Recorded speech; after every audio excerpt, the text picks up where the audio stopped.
ಪ್ರಭು ಯೇಸು ಕ್ರಿಸ್ತರಲ್ಲಿ ನನ್ನ ಆತ್ಮೀಯ ಸಹೋದರ ಸಹೋದರಿಯರೇ, ನಾವು ಸಾಧಾರಣ ಕಾಲದ 33ನೆಯ ಭಾನುವಾರದಲ್ಲಿದ್ದೇವೆ.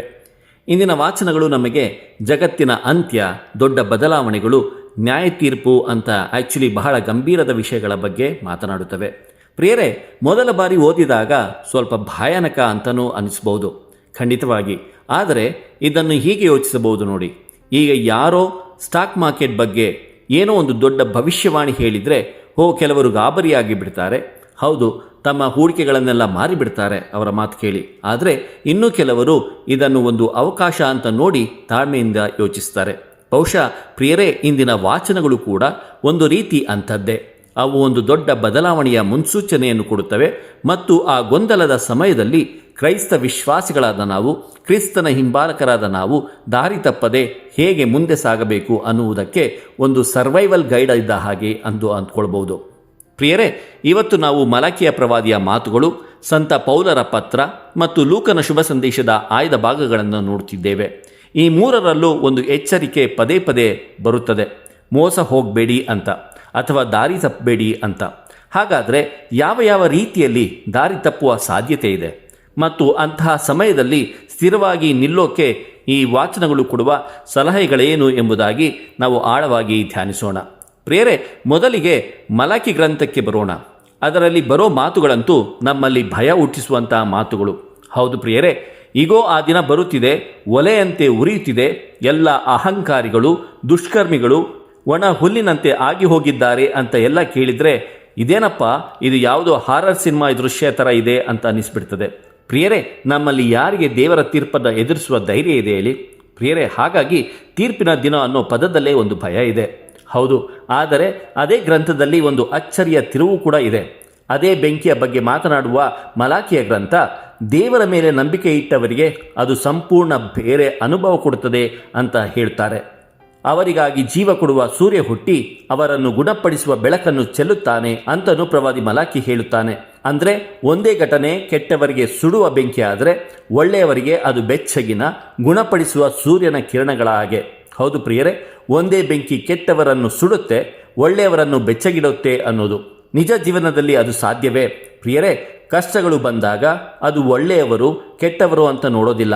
ಇಲ್ಲಿ ಬೆಂಕಿ ಅಂತ ಅಂದರೆ ಅದು ಅಕ್ಷರಶಃ ಬೆಂಕಿ ಅಂತ ಅರ್ಥ ಮಾಡ್ಕೊಳ್ಬಾರ್ದು. ಅದೊಂದು ರೂಪಕ. ಪ್ರಿಯರೇ, ಅದೊಂದು ಸತ್ಯದ ಕ್ಷಣ ಇದ್ದ ಹಾಗೆ. ಎಲ್ಲ ಮುಖವಾಡಗಳು ಕಳಚಿ ಬೀಳುವ, ಎಲ್ಲವೂ ಸ್ಪಷ್ಟವಾಗಿ ಕಾಣುವ ಒಂದು ಸಮಯ. ಯಾರ ಜೀವನ ಸುಳ್ಳು, ಅಹಂಕಾರ, ಮೋಸದ ಮೇಲೆ ನಿಂತಿರ್ತದೋ ಅವರಿಗೆ ಈ ಸತ್ಯದ ಕ್ಷಣ ಬಹಳ ನೋವು ಕೊಡುತ್ತದೆ. ಸಹಜ, ಅವರ ಪ್ರಪಂಚವೇ ಕುಸಿದು ಬಿದ್ದ ಹಾಗಾಗುತ್ತದೆ. ಅದೇ ಸುಡುವ ಬೆಂಕಿ. ಯಾರ ಜೀವನ ಪ್ರಾಮಾಣಿಕತೆ ಮತ್ತು ಒಳ್ಳೆಯತನದ ಮೇಲೆ ನಿಂತಿರುತ್ತದೋ ಅವರಿಗೆ ಆ ಸತ್ಯದ ಕ್ಷಣ ನೋವು ಕೊಡುವ ಬದಲು ಒಂದು ರೀತಿ ಸಮಾಧಾನ, ಧೈರ್ಯ ಕೊಡುತ್ತೆ. ನಿಖರವಾಗಿ ಅಲ್ವೇ ಪ್ರಿಯರೇ? ಅವರ ನಂಬಿಕೆಗಳು ನಿಜ ಅಂತ ಸಾಬೀತಾದಾಗ ಸಿಗುವ ಒಂದು ಶಕ್ತಿ, ಅದು ಅವರಿಗೆ ಗುಣಪಡಿಸುವ ಒಂದು ಅನುಭವವಲ್ಲವೇ? ಹಾಗಾಗಿ ಇಲ್ಲಿನ ಸಂದೇಶ ದೇವರ ನ್ಯಾಯಕ್ಕೆ ಹೆದರಿ ಓಡಿ ಹೋಗುವುದಲ್ಲ, ಬದಲಿಗೆ ಆ ನ್ಯಾಯದ ಮೇಲೆ ನಂಬಿಕೆ ಇಡೋದು. ಯಾಕೆ ಅಂತ ಹೇಳಿದ್ರೆ ಆ ನ್ಯಾಯವೇ ಸತ್ಯವನ್ನು ಹೊರತರುತ್ತದೆ. ಹೌದು ಪ್ರಿಯರೇ, ಹಾಗಾಗಿ ಇಲ್ಲಿ ದಾರಿ ತಪ್ಪುವುದು ಅಂದರೆ ಈ ಸತ್ಯದ ಕ್ಷಣಕ್ಕೆ ಅನಗತ್ಯವಾಗಿ ಭಯಪಟ್ಟು ಹತಾಶರಾಗುವುದು. ಆ ಭಯವೇ ನಮ್ಮನ್ನು ದಾರಿ ತಪ್ಪಿಸುವ ಮೊದಲ ಶಕ್ತಿ.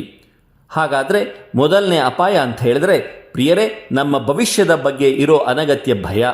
ಆದರೆ ಇದರ ತದ್ವಿರುದ್ಧವಾದ ಭಾವನೆಯಿಂದಲೂ ಕೂಡ ದಾರಿ ತಪ್ಪಬಹುದು ಅಲ್ವಾ? ಖಂಡಿತ. ಅಂದರೆ ಭಯದಿಂದಲ್ಲ, ಬದಲಿಗೆ ನಮ್ಮ ಅತಿಯಾದ ಭರವಸೆಯಿಂದ. ಪ್ರಿಯರೇ, ಥೆಸಲೋನಿಕದಲ್ಲಿ ಆದದ್ದು ಕೂಡ ಇದೆ. ಹೌದು ಪ್ರಿಯರೇ, ಇಂದಿನ 2ನೇ ವಾಚನವಾದ ಸಂತ ಪೌಲರ ಪತ್ರದಲ್ಲಿ ಇದಕ್ಕೊಂದು ಅತ್ಯುತ್ತಮ ಉದಾಹರಣೆ ನಮಗೆ ಸಿಗುತ್ತದೆ. ಥೆಸಲೋನಿಯದಲ್ಲಿ ಕೆಲವರು ಪ್ರಭು ಯೇಸು ಕ್ರಿಸ್ತರು ಬೇಗನೆ ಹಿಂದಿರುಗಿ ಬರ್ತಾರೆ, ಇನ್ನು ಈ ಪ್ರಪಂಚ ಮುಗಿದೇ ಹೋಯಿತು ಅನ್ನೋ ನಿರೀಕ್ಷೆಯಲ್ಲಿ ತಮ್ಮ ದೈನಂದಿನ ಕೆಲಸಗಳನ್ನೇ ಬಿಟ್ಟಿದ್ರು, ಮರೆತು ಬಿಟ್ಟಿದ್ರು. ಇನ್ನು ದುಡಿದು ಏನು ಲಾಭ, ಎಲ್ಲವೂ ಮುಗಿಯೋಕೆ ಬಂದಿದೆ ಅಂತ ಸೋಮಾರಿಗಳಾಗಿ ಕಾಲ ಕಳೆಯುತ್ತಿದ್ರು. ಅಂದರೆ ಭವಿಷ್ಯದ ಮೇಲಿದ್ದ ಒಂದು ನಿರೀಕ್ಷೆಯೇ ಅವರ ವರ್ತಮಾನವನ್ನೇ ಹಾಳು ಮಾಡಿತ್ತು. ಪ್ರಿಯರೇ, ಇದನ್ನು ನೋಡಿದ ಸಂತ ಪೌಲರಿಗೆ ಸಿಕ್ಕಾಪಟ್ಟೆ ಕೋಪ ಬರುತ್ತೆ. ಈ ಒಂದು ಘಟನೆಯನ್ನು ನಾವು ಹೀಗೆ ಕಲ್ಪಿಸಿಕೊಳ್ಳೋಣ. ಅಲ್ಲಿಗೆ ಸಂತ ಪೌಲರು ಬಂದು, ಏನು ಮಾಡ್ತಿದ್ದೀರಾ ನೀವೆಲ್ಲ? ಲೋಕ ಮುಗಿಬಹುದು, ಆದರೆ ನಿಮ್ಮ ಮನೆ ಬಾಡಿಗೆ ಕಟ್ಟಬೇಕಲ್ವೇ? ಎದ್ದು ಕೆಲಸಕ್ಕೆ ಹೋಗಿ ಅಂತ ಗದರಿಸುತ್ತಾ ಹಾಗೆ ಇರುತ್ತೆ ಅಲ್ವೇ ಅವರ ಮಾತುಗಳು? ಹೌದು ಪ್ರಿಯರೇ, ಅವರು ಬಹಳ ಕಠಿಣವಾಗಿ ಹೇಳ್ತಾರೆ, ದುಡಿಯಲು ಇಷ್ಟಪಡದವನು ಊಟವನ್ನು ಮಾಡಬಾರದು ಅಂತ. ಇದು ಬರೀ ಆದೇಶವಾಗಿರಲಿಲ್ಲ, ಅವರು ಸ್ವತಃ ಹಗಲು ರಾತ್ರಿ ದುಡಿದು ಮಾದರಿಯಾಗಿದ್ದರು ಅಂತಲೂ ಕೂಡ ಇಂದಿನ 2ನೇ ವಾಚನದಲ್ಲಿ ನಾವು ಕಾಣುತ್ತೇವೆ. ಹೌದು, ಖಂಡಿತ ಪ್ರಿಯರೇ, ಇದು ಕೇವಲ ನಮ್ಮ ಸೋಮಾರಿತನದ ಬಗ್ಗೆ ಮಾತ್ರ ಅಲ್ಲ, ಇದೊಂದು ನಮ್ಮ ಮನಸ್ಥಿತಿಯ ಬಗ್ಗೆಯೂ ಕೂಡ. ಭವಿಷ್ಯ ಎಷ್ಟು ಮುಖ್ಯ ಅನಿಸಿಬಿಡುತ್ತೆ, ವರ್ತಮಾನಕ್ಕೆ ಬೆಲೆ ಇಲ್ಲದ ಹಾಗೆ ಆಗಿಬಿಡ್ತದೆ. ಹೌದು ಪ್ರಿಯರೇ, ಇವತ್ತು ಕೂಡ ಇದನ್ನು ನಾವು ಬೇರೆ ಬೇರೆ ರೂಪದಲ್ಲಿ ನೋಡುತ್ತೇವೆ. ಈಗ ಈ ಹಸಲ್ ಕಲ್ಚರ್ ಅಂತಾರಲ್ಲ, ಹೌದು, ಭವಿಷ್ಯದ ಒಂದು ಗುರಿಗೋಸ್ಕರ ಇವತ್ತು ಆರೋಗ್ಯ, ಸಂಬಂಧ ಎಲ್ಲವನ್ನು ಬಿಟ್ಟುಕೊಟ್ಟು ಆಮೇಲೆ ಬರ್ನೌಟ್ ಆಗೋದು, ಅಥವಾ ಇದರ ಉಲ್ಟಾ ಕ್ಲೈಮೇಟ್ ಡಿಸ್ಪೇರ್ ಅಂತಾರಲ್ಲ ಹಾಗೆ. ಹೌದು, ಭವಿಷ್ಯದ ಬಗ್ಗೆ ಎಷ್ಟು ನಿರಾಶೆ ಇರುತ್ತೆ ಅಂತ ಹೇಳಿದ್ರೆ, ಇನ್ನು ನಾನೇನು ಮಾಡಿದ ಪ್ರಯೋಜನ ಇಲ್ಲ ಅಂತ ಇವತ್ತು ಏನು ಮಾಡದೆ ಕೈಚೆಲ್ಲಿ ಕೂರುವುದು. ಪ್ರಿಯರೇ, ಪೌಲರು ಇದೇ ಮನಸ್ಥಿತಿಯನ್ನು ವಿರೋಧಿಸಿದ್ದು. ಈ ಸೋಮಾರಿತನದ ಬೇರುಗಳು ಬಹಳವಾಗಿವೆ. ಸುಮಾರು 13ನೇ ಶತಮಾನದಲ್ಲಿ ಸಂತ ಥಾಮಸ್ ಅಕ್ವಿನಾಸ್ ರವರು ಇದರ ಬಗ್ಗೆ ಮಾತನಾಡಿದ್ದಾರೆ. ಅವರು ಇದನ್ನು ಆಂಗ್ಲ ಭಾಷೆಯಲ್ಲಿ ಸ್ಲಾತ್ ಅಂತ ಕರೆದರು. ಸ್ಲಾತ್ ಅಂದರೆ ನಮ್ಮ ಪ್ರಕಾರ ಮೈಗಳ್ಳತನ. ಪ್ರಿಯರೇ, ಅದು ಕೇವಲ ಮೈಗಳ್ಳತನ ಮಾತ್ರ ಅಲ್ಲ, ಅವರ ಪ್ರಕಾರ ಇದೊಂದು ರೀತಿಯ ಆಳವಾದ ದುಃಖ ಅಥವಾ ಆಧ್ಯಾತ್ಮಿಕ ಜಡತ್ವ. ಒಳ್ಳೆಯ ಕೆಲಸ ಮಾಡುವುದರಿಂದ ನಮ್ಮನ್ನು ತಡೆಯುವ ಒಂದು ಮಾನಸಿಕ ಪಾರ್ಶ್ವವಾಯು ಇದ್ದ ಹಾಗೆ ಥೆಸಲೋನಿಕದ ಜನರಿಗಾಗಿದ್ದು ಇದೆ. ಅಂದರೆ ಭಕ್ತಿ ಅಥವಾ ನಮ್ಮ ವಿಶ್ವಾಸ ಅನ್ನೋದು ನಮ್ಮ ದೈನಂದಿನ ಜವಾಬ್ದಾರಿಗಳಿಂದ ಓಡಿ ಹೋಗುವುದಕ್ಕೆ ಒಂದು ಕಾರಣ ಆಗಬಾರ್ದು, ಖಂಡಿತ ಆಗಬಾರ್ದು. ಬದಲಿಗೆ ನಮ್ಮ ಕೆಲಸದಲ್ಲೇ ನಾವು ನಂಬಿಕೆಯನ್ನು, ವಿಶ್ವಾಸವನ್ನು ಕಾಣಬೇಕು. ಹೌದು ಪ್ರಿಯರೇ, ಸಂತ ಪೌಲರು ಇದನ್ನೇ ಹೇಳುತ್ತಾರೆ, ನಿಮ್ಮಲ್ಲಿ ಕೆಲವರು ಕೆಲಸ ಮಾಡದೆ ಬೇರೆಯವರ ವಿಷಯದಲ್ಲಿ ಮೂಗು ತೂರಿಸುತ್ತಾ ಹರಟೆ ಹೊಡೆಯುತ್ತಾ ಕಾಲ ಕಳೆಯುತ್ತಿದ್ದೀರಿ. ಅಂದರೆ ಸೋಮಾರಿತನ ಬೇರೆ ಕೆಟ್ಟ ಚಟಗಳಿಗೆ ದಾರಿ ಮಾಡಿಕೊಡುತ್ತದೆ. ಖಂಡಿತವಾಗಿ. ಹಾಗಾಗಿ ಭವಿಷ್ಯದ ನಿರೀಕ್ಷೆ ಏನೇ ಇರಲಿ, ನಮ್ಮ ವರ್ತಮಾನದ ಕರ್ತವ್ಯವನ್ನು ನಿಷ್ಠೆಯಿಂದ, ಪ್ರಾಮಾಣಿಕತೆಯಿಂದ ಮಾಡುವುದರಲ್ಲೇ ನಿಜವಾದ ಜ್ಞಾನ ಅಡಗಿದೆ. ಹಾಗಾದರೆ ನಮ್ಮನ್ನು ದಾರಿ ತಪ್ಪಿಸುವ 2ನೇ ಸಂಗತಿ ಅಂದರೆ ಭವಿಷ್ಯದ ಬಗ್ಗೆ ಇರುವ ತಪ್ಪು ಕಲ್ಪನೆಯ ಭರವಸೆ. ನಮ್ಮ ಆಂತರಿಕ ಭಯ ಮತ್ತು ಭರವಸೆಗಳು ಪ್ರಿಯರೇ ನಮ್ಮನ್ನು ದಾರಿ ತಪ್ಪಿಸಬಹುದು. ಆದರೆ ನಮ್ಮ ನಿಯಂತ್ರಣದಲ್ಲೇ ಇಲ್ಲದ ಬಾಹ್ಯ ಘಟನೆಗಳು, ಹೊರಗಿನ ಪ್ರಪಂಚವೇ ಕುಸಿಯುತ್ತಿರುವಾಗ, ಯುದ್ಧಗಳು, ನೈಸರ್ಗಿಕ ವಿಕೋಪಗಳು, ಇಂತಹ ಸಂದರ್ಭದಲ್ಲಿ ಸ್ಥಿರವಾಗಿ ನಿಲ್ಲೋದು ಹೇಗೆ? ಬಹುಶಃ ಇಂದಿನ ಲೂಕನ ಶುಭ ಸಂದೇಶ ಇದಕ್ಕೆ ಉತ್ತರ ಕೊಡುತ್ತದೆ. ಹೌದು ಪ್ರಿಯರೇ, ಲೂಕನ ಶುಭ ಸಂದೇಶ ಇದೇ ಭಯಾನಕ ಸನ್ನಿವೇಶಗಳನ್ನು ನಮ್ಮ ಕಣ್ಣ ಮುಂದೆ ಇಡುತ್ತದೆ. ಪ್ರಭು ಯೇಸು ಕ್ರಿಸ್ತರು ಜೆರುಸಲೇಮಿನಲ್ಲಿದ್ದ ಭವ್ಯವಾದ ದೇವಾಲಯದ ಬಗ್ಗೆ ಮಾತನಾಡುತ್ತಾರೆ.